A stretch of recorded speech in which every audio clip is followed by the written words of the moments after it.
ഈശോമിശിഹായ്ക്ക് സ്തുതിയായിരിക്കട്ടെ. എൻ്റെ പേര് ലിറ്റി. ഞങ്ങൾ വരുന്നത് ഇരുട്ടിയിൽ നിന്നാണ്. എൻ്റെ കുഞ്ഞുണ്ടായിട്ട് ഇപ്പം 2 മാസമായിട്ടുള്ളൂ.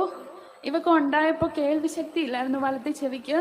അത് ഞങ്ങളെ ഒരുപാട് വിഷമിപ്പിച്ചിരുന്നു. ഞങ്ങളിവിടെ വന്ന് പ്രാർത്ഥിച്ചതിൻ്റെ ഫലമായി എൻ്റെ കുഞ്ഞിനിപ്പോൾ കേൾവി ശക്തി ഉണ്ട്. ഞങ്ങൾക്ക് വേണ്ടി പ്രാർത്ഥിച്ച റാവ്സനച്ഛന് ഒരുപാട് നന്ദിയുണ്ട്. അതുപോലെ തന്നെ ആവിലായിലെ ബന്ധിതനായ ഈശോയ്ക്കും അമ്മ ത്രേസ്യയ്ക്കും എല്ലാവർക്കും ഒരുപാട് നന്ദി. ഞങ്ങൾക്ക് തന്ന അനുഗ്രഹത്തിന് കരമടിച്ച് കർത്താവിന് നന്ദി പറയാം. പ്രിയപ്പെട്ടവരെ, കുഞ്ഞ് ജനിച്ചതിന് ശേഷം കുഞ്ഞിൻ്റെ ഒരു ചെവി, വലതേ ചെവി, ഇപ്പോൾ നമുക്കറിയാം ജനനത്തിന് ശേഷം കേൾവി ശക്തിയൊക്കെ പരിശോധിച്ച സമയത്ത് വലതേ ചെവിക്ക് കേൾവി ശക്തി ഇല്ല എന്ന ഒരു റിപ്പോർട്ടുമായിട്ടാണ് ഇവരിവിടെ വരുന്നത്. അപ്പോൾ അച്ഛൻ പറഞ്ഞു, കുഞ്ഞിന് പാല് കൊടുക്കുമ്പോൾ ഈശോയേന്ന് കാതിൽ വിളിച്ച് ഈശോയുടെ സ്നേഹവും സമാധാനവും എന്നൊക്കെ പറഞ്ഞ് ഈശോയുടെ കുഞ്ഞാണ് എന്ന് കാതിൽ പറഞ്ഞ് പ്രാർത്ഥിക്കാൻ പറഞ്ഞു.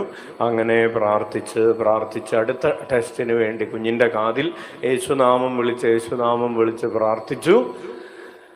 നമ്മൾ എന്തെന്നാ വിളിക്കാറ് സാധാരണ? വാവേ വാവേ എന്ന് വിളിച്ചിട്ടൊന്നും കാര്യമില്ല കേട്ടോ. കുഞ്ഞിൻ്റെ ചുവട്ടിൽ ഈശോയെ എന്ന് വിളിച്ച് പ്രാർത്ഥിച്ചു.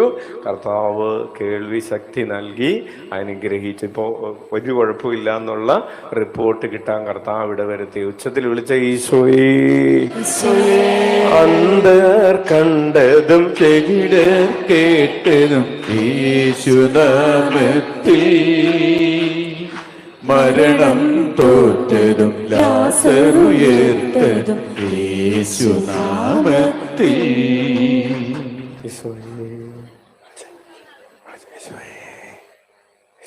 കണ്ട കൈവക്കണ കണ്ട